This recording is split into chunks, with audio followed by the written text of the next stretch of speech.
Spiritual seekers harness the powers of body, vital being, emotions, and mind in order to develop and eventually attain the goal of their seeking. The power of dedicated work, the power of the breath, the power of devotion, the power of concentration, all have a part to play in the seeker's journey toward spiritual fulfillment. This was considered to be acceptable.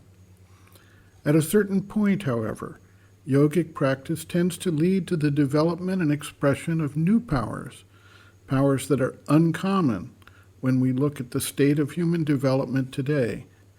And at this point, the seeker is generally faced with a riddle. What should they do about these new forms of power that are arising as a result of their practice?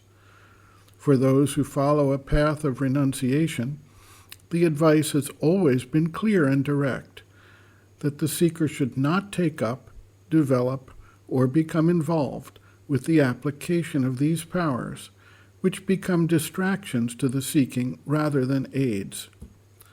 On the other hand, those who follow a path of integration into the life of humanity and who work toward carrying out the divine intention in the manifestation may recognize that these are evolutionary developments that represent, in all likelihood, powers that are both natural and consistent with the evolutionary process, and thus should be accepted and utilized in a balanced and harmonious manner in furtherance of their spiritual ideal.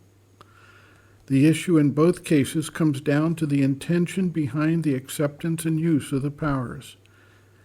If they are used to aggrandize the ego, to gain domination, to enhance vanity, to acquire wealth for individual enjoyment, they are clearly a distraction for seekers in either direction.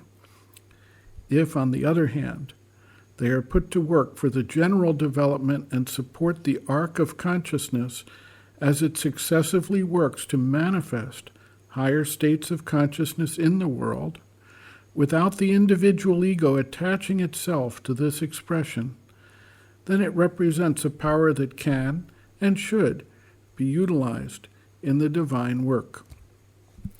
We see many attempts to work through this issue in the history of yogic process. Patanjali's Yoga Sutras describe various sorts of powers, how and in what manner they develop, and how to manage them. Tibetan yoga has extensive teachings on the methodology of developing certain powers. Tantric yoga, in its various forms, seeks to harness and utilize the powers to not only fulfill the force of the life, but as a means towards the spiritual realization sought in those paths.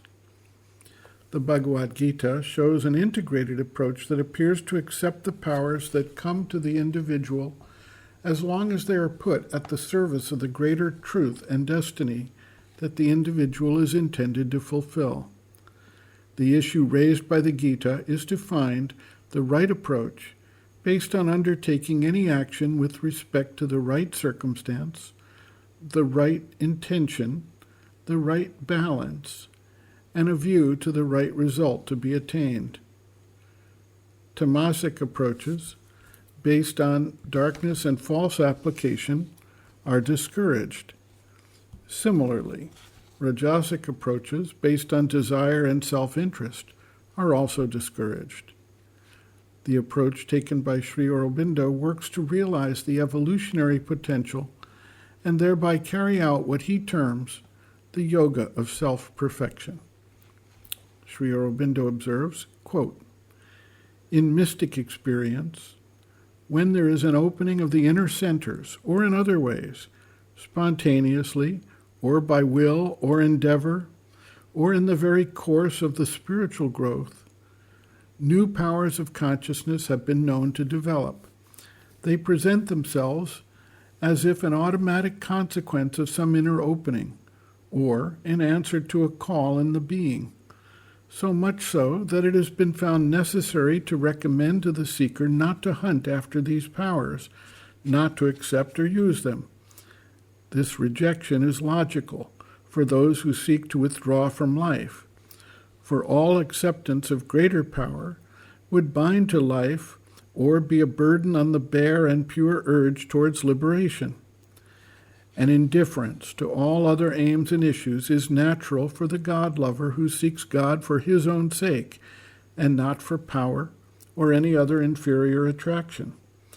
The pursuit of these alluring but often dangerous forces would be a deviation from his purpose. A similar rejection is a necessary self-restraint and a spiritual discipline for the immature seeker, since such powers may be a great, even a deadly peril, for their supernormality may easily feed in him an abnormal exaggeration of the ego.